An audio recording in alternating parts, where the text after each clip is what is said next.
Dear students, आप सभी का पुनः तृप्ति क्लासेस में स्वागत है। मैं आपको पिछले एपिसोड में त्रिकोणमिति का अनुप्रयोग एनसीईआरटी का प्रश्नावली 9.1 प्रश्नावली 9 के बारे में, अध्याय 9 के बारे में बताया था। आपको परिचित कराया था कि उन्नयन कोण क्या होता है और अवनमन कोण क्या होता है, किन किन क्षेत्रों में त्रिकोणमिति का उपयोग किया जाता है। अब हम लोग त्रिकोणमिति का अनुप्रयोग में प्रश्नावली 9.1 पढ़ेंगे। और एक बात समझिए, क्वेश्चन थोड़ा सा बड़ा है, इसलिए आप किताब लेकर क्वेश्चंस को सॉल्व कीजिएगा। मैं आपको डायग्राम बनाऊंगा, हल भी करा दूंगा, लेकिन आपको क्वेश्चंस किताब से ही पढ़ने पड़ेंगे। कोशिश करूंगा कि यहाँ पर मैं क्वेश्चन को पेस्ट कर पाऊँ। समझिएगा, क्वेश्चन नंबर फर्स्ट में बोल रहा है कि एक सर्कस में एक कलाकार है।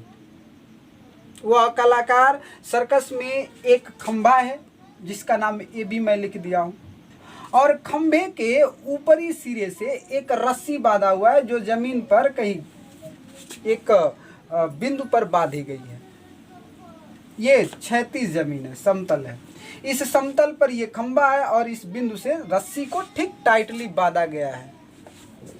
क्या तो समझिए, इस बिंदु C से बिंदु A तक एक रस्सी बांधी गई। ये समझ करना कि वो रस्सी लचती नहीं है, और इसी 20 मीटर लंबी रस्सी को पकड़कर वह सर्कस का कलाकार इस खंबे के ऊपर चढ़ रहा है।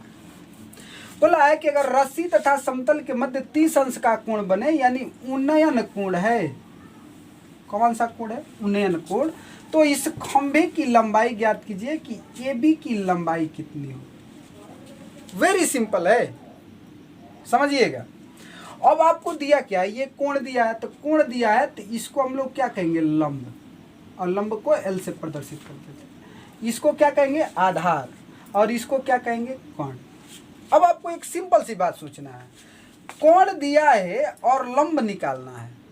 तो कौन सा त्रिकोणमितीय अनुपात में आप कोण बटा के लंब या लंब बटा के कोण पाते हैं, यही बस सोचकर आपको लगाना है। तो कहेंगे आप हल में कि समकोण त्रिभुज ABC में साइन थीटा लगाएंगे। साइन थीटा बराबर लंब बटा के कोण होता है, और साइन थीटा के जगह पर कितना है? 30 अंश। तो लिखेंगे साइन 30 अंश बराबर लंब क्या है? AB, और कर्ण क्या है? तो कर्ण है 20 मीटर। साइन 30 अंश का मान क्या होता है? आपको मान याद करना पड़ेगा। साइन 30 अंश का मान 1/2। आप लिखेंगे 1/2 बराबर AB बटा के 20। ये 20 इधर आएगा तो AB बच जाएगा, तो लिखेंगे AB बराबर 20/2, और कैंसिल आ जाएगा तो हो जाएगा 10 मीटर। अतः खंभे की लंबाई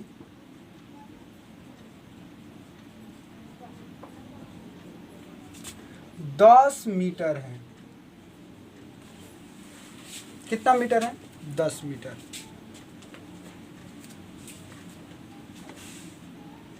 चलिए, तो आप अपनी किताब में क्वेश्चन नंबर 2 पढ़िए। कह रहा है कि एक पेड़ है, सपोज कीजिए कि एक पेड़ है इतना लंबा, आंधी आती है और बिंदु A से यह पेड़ टूटकर और गिर जाता है। जब टूट कर गिरता है तो वह समतल पर ही स्थित था पेड़, और समतल पर बिंदु C पर जाकर ऐसे सट जाता है, मतलब मुंह सूख जाता है, टूटता नहीं है। समझिएगा, जैसे ये समतल पर गिरता है तो इस पेड़ और समतल के मध्य जो कोण बनता है वह 30 अंश का बनता है, और पेड़ के पाद बिंदु से, मतलब कि ये वाला पाद बिंदु है, पाद बिंदु से उसका शीर्ष जहां पर गिरता है वह वाली दूरी 8 मीटर है। कह रहा है क्वेश्चन में कि पेड़ की लंबाई ज्ञात कीजिए कि कितना होगा। ये समझो पॉइंट C है, मुझे BC की लंबाई बतानी है। सोच कर काम करना है। यहाँ पर कोण दिया है तो ये लंब हो जाएगा, ये आधार हो जाएगा। 90 अंश की सम्मुख भुजा को सदैव क्या करते हैं? कोण कहते हैं। अब मुझे इसमें दो काम करना, एक बार AB की लंबाई निकालेंगे, फिर AC की लंबाई निकालेंगे और दोनों को जोड़ देंगे तो पेड़ की लंबाई निकल कर आ जाएगा। अर्थात लिखेंगे क्वेश्चन नंबर 2 का हल में कि पेड़ की लंबाई बराबर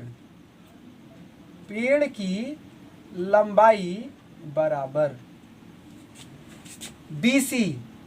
अब BC बराबर क्या होगा, तो AB plus AC, AB plus AC दोनों को जोड़ेंगे तो पेड़ की लंबाई निकल कर आ जाएगी। क्या करेंगे, चलो समकोण त्रिभुज ABC में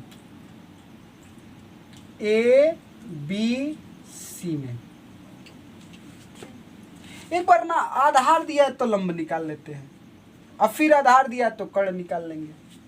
तो लंब बटा के आधार किसका फॉर्मूला होता है, tan का, तो लिखेंगे tan थीटा बराबर लंब बटा के आधार। tan कितना अंश मान दिया है, 3 अंश, तो लिखेंगे tan 30 अंश बराबर लंब का नाम AB है और आधार कितना है, तो 8 है। tan 30 अंश का मान कितना होता है, तो 1/√3 बराबर AB अपान में 8।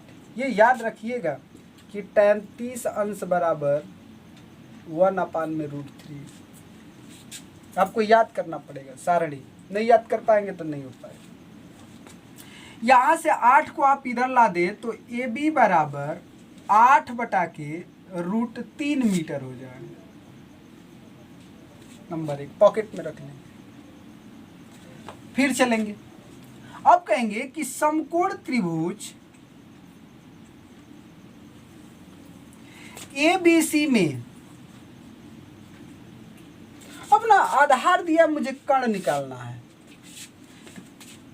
आधार बटा के कर्ण किसका फॉर्मूला है, कॉस का, तो लिखेंगे कॉस थीटा बराबर आधार बटा के कर्ण। कितना अंश है, 30 अंश, तो लिखिएगा कॉस 30 अंश बराबर आधार की लंबाई कितना है, 8, और कर्ण का नाम क्या है, AC। अब कॉस 30 अंश का मान साइन 60 अंश के बराबर होता है और साइन 60 अंश का मान √3/2 होता है, बराबर 8 बटा के AC को इधर लेकर जाएंगे तो AC √3 = 8 × 2 हो जाएगा।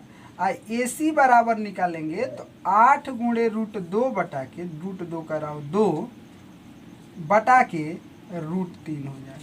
इस चीज को लिख सकते हैं 16 बटा के √3 मीटर। अब आपको पेड़ की लंबाई बतानी है तो लिखिए पेड़ की लंबाई बराबर, क्या बोला हूं, BC, और BC बराबर क्या, तो AB प्लस AC, यहीं से लिख लीजिए।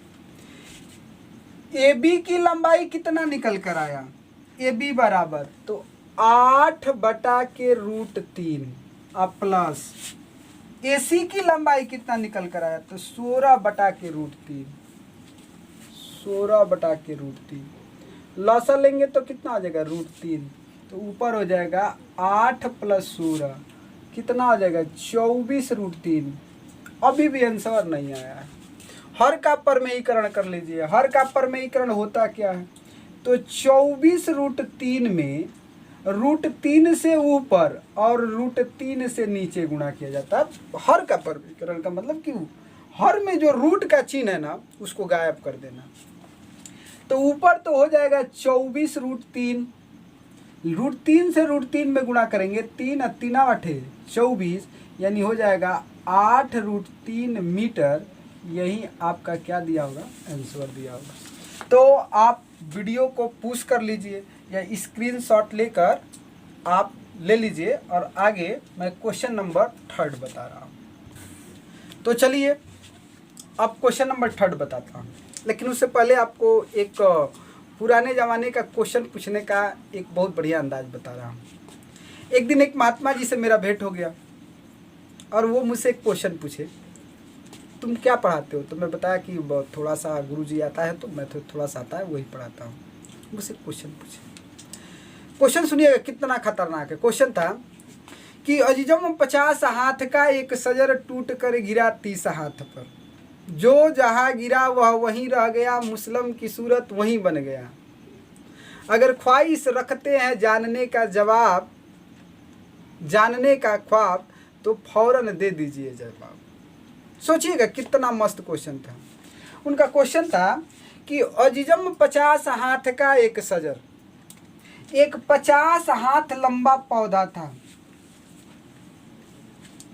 टूट कर गिरा 30 हाथ पर। ये कहीं से आधी आया, टूट गया और ये जाकर 30 हाथ पर गिर गया, किसी बिंदु पर, समझो यहाँ से टूटकर 30 हाथ पर जाकर गिर गया। अजीजम 50 हाथ का एक सजर टूट कर गिरा एक बिंदु पर, जो जहां गिरा वह वहीं रह गया, मुस्लिम की सूरत वहीं बन गया, एक त्रिभुज का आकार बन गया। अगर रखते हैं जानने का ख्वाहिश जवाब, तो दे दीजिए फौरन जवाब। बताइए कि वह पौधा कितने हाथ पर टूट कर गिरा था। पाइथागोरस प्रमेय का उपयोग कीजिएगा। मानिएगा कि ये x है तो ये वाला 50 - x हो जाएगा, और फिर इस क्वेश्चन को सॉल्व कीजिएगा और आंसर बताइएगा कि कितना हाथ पर टूट कर गिरा था। लेकिन हम लोग आते हैं अपना क्वेश्चन पर, क्वेश्चन नंबर 3 में। और 3 में क्या है, ध्यान से सुनिएगा। क्वेश्चन नंबर 3 में बोल रहा है कि एक ठेकेदारिन है, मतलब कि फीमेल ठेकेदार है, वह बच्चों को फिसलने के लिए 2 फिसलन पट्टी लगाना चाहती है। कैसे? तो एक ऐसा फिसलन पट्टी जो बच्चे 5 वर्ष से छोटे हैं उनके लिए अलग, और 5 वर्ष से जो बच्चे हैं उनके लिए अलग। अब समझिएगा, ये एक समतल है। इस समतल पर छोटों बच्चों के लिए ये जो फिसलन पट्टी लगाना चाहती है उसकी ऊंचाई 1.5 मीटर है, और यहाँ से फिसलन पट्टी, ये बच्चे बैठकर नहीं सरकते हैं वो वाला है, ऐसे है फिसलन पट्टी। और यहाँ पर इस फिसलन पट्टी के द्वारा जो कोण बन रहा है वह 30 अंश बन रहा है। एक और फिसलन पट्टी लगाना चाहती है।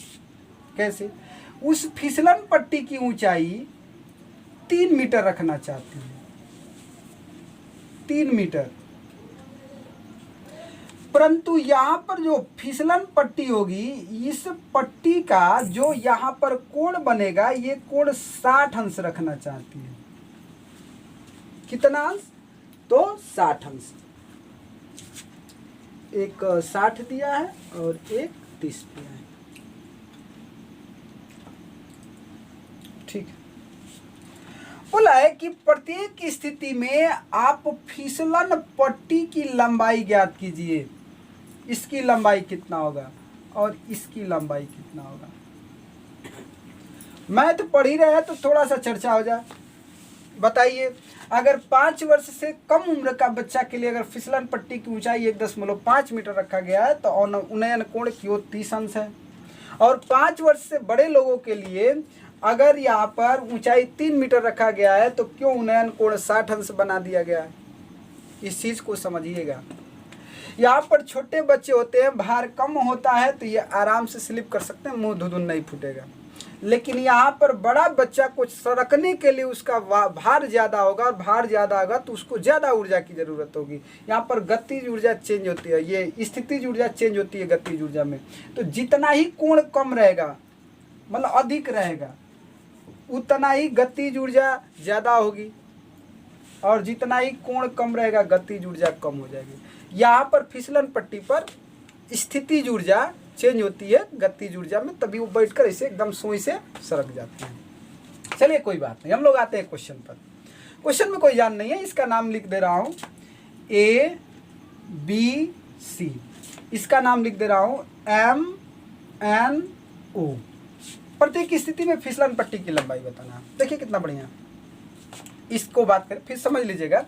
एक ठेकेदार है, 5 वर्ष से छोटे बच्चों के लिए एक फिसलन पट्टी बनाना चाहती है जिसकी ऊंचाई 1.5 मीटर है और फिसलन पट्टी का जो समतल से कोण बन रहा है वो 30 अंश है। 5 वर्ष से बड़े बच्चों के लिए फिसलन पट्टी की ऊंचाई 3 मीटर है, जबकि जो फिसलन पट्टी है, इस फिसलन पट्टी और ये समतल के मध्य जो कोण बन रहा है 60 अंश का है।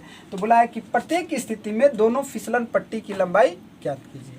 तो लिखेंगे कि समकोण त्रिभुज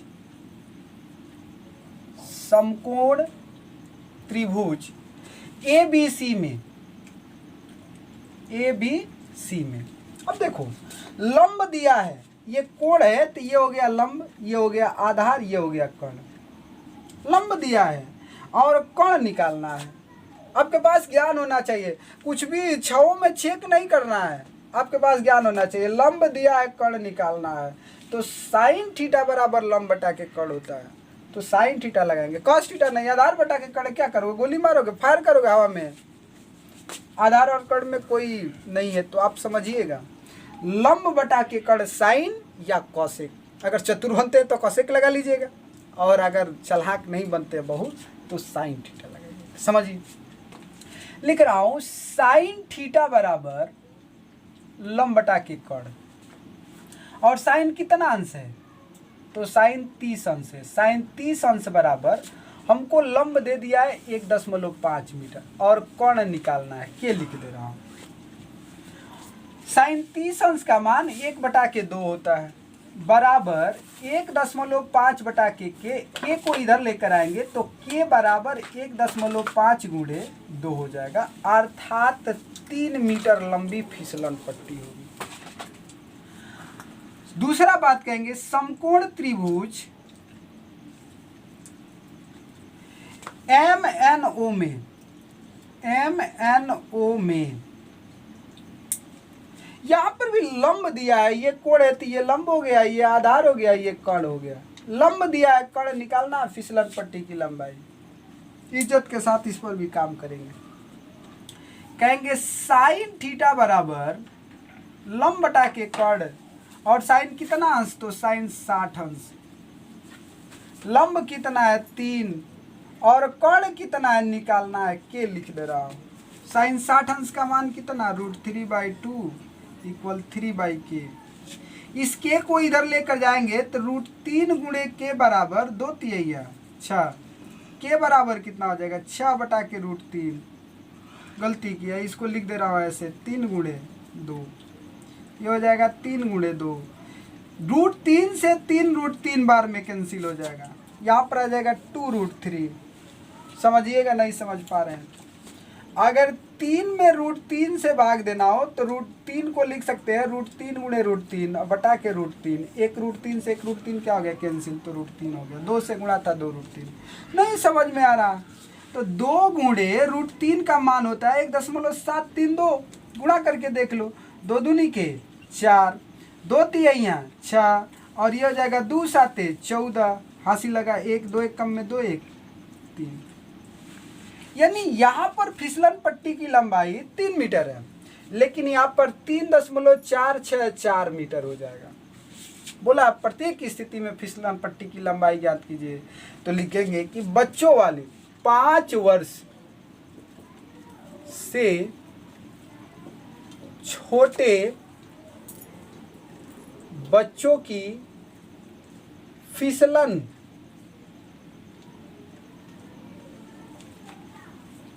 पट्टी की लंबाई बराबर कितना रहा, तो 3 मीटर। अब 5 वर्ष से बड़े बच्चों की फिसलन